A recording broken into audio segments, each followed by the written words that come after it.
সার্কাসে দেননি বাবা, 3 ফুটের সেই ছেলেই আজ ডাক্তার। শারীরিক উচ্চতা মাত্র 3 ফুট, ওজন 20 কেজি, কিন্তু তার স্বপ্ন ছিল হিমালয় সমান। শৈশবে যাকে সার্কাস দল কিনে নিতে চেয়েছিল 5 লাখ টাকায়, কিভাবে সেই 3 ফুটের ছেলেই সমস্ত প্রতিবন্ধকতা জয় করে চিকিৎসক হওয়ার স্বপ্ন পূরণ করলেন, এ নিয়ে বিস্তারিত থাকছে ডেস্ক রিপোর্টে। ভারতের গুজরাট রাজ্যের ভবননগর সিভিল সার্জন হাসপাতালে কর্মরত ডক্টর গণেশ দেববন বারিয়াজ আজ হাজারো মানুষের কাছে অনুপ্রেরণার এক উজ্জ্বল নাম।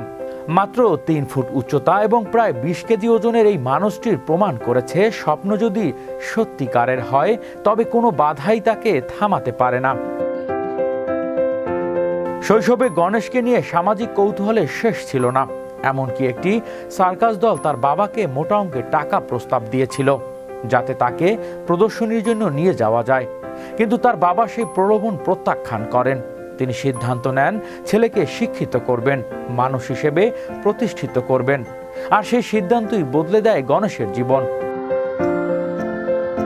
বিজ্ঞান বিভাগ থেকে উচ্চ মাধ্যমিক পাশ করার পর গণেশ ডাক্তার হওয়ার স্বপ্ন নিয়ে মেডিকেলে ভর্তি পরীক্ষায় অংশ নেন এবং সফল হন তিনি। কিন্তু তার শারীরিক উচ্চতাকে কারণ দেখিয়ে মেডিকেল কাউন্সিল তার ভর্তি বাতিল করে দেয়। বলা হয় তিনি নাকি রোগীদের সঠিকভাবে চিকিৎসা দিতে পারবে না। সেই মুহূর্তে তার স্বপ্ন ভেঙে পড়ার উপক্রম হয়েছিল, কিন্তু তিনি হার মানেননি। তার শিক্ষকরা পাশে দাঁড়ান, শুরু হয় আইনি লড়াই। অবশেষে 2018 সালে 22 অক্টোবর ভারতের সুপ্রিম কোর্ট ঐতিহাসিক রায় দেয়, শারীরিক উচ্চতা কখনোই একজন মানুষের যোগ্যতার মাপকাঠি হতে পারে না। সেই রায়ের মাধ্যমেই গণেশের জন্য খুলে যায় চিকিৎসক হওয়ার পথ। আজ তিনি একজন সফল মেডিকেল অফিসার। বিশেষ করে শিশুরা খুব সহজেই তার সঙ্গে মিশে যায়, নিজেদের সমস্যার কথা খুলে বলে।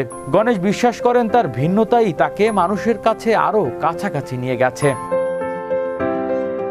ডক্টর গণেশ বারিয়ার গল্পে আমাদের শেখায়, জীবনে বাধা আসবে, মানুষ থামানোর চেষ্টা করবেই, কিন্তু আত্মবিশ্বাস, অধ্যাবসায় আর পরিবারের সমর্থন থাকলে অসম্ভবকেও সম্ভব করা যায়। হৃদয় আশিস, বিশ্ব বাংলা 24 নিউজ ডেস্ক।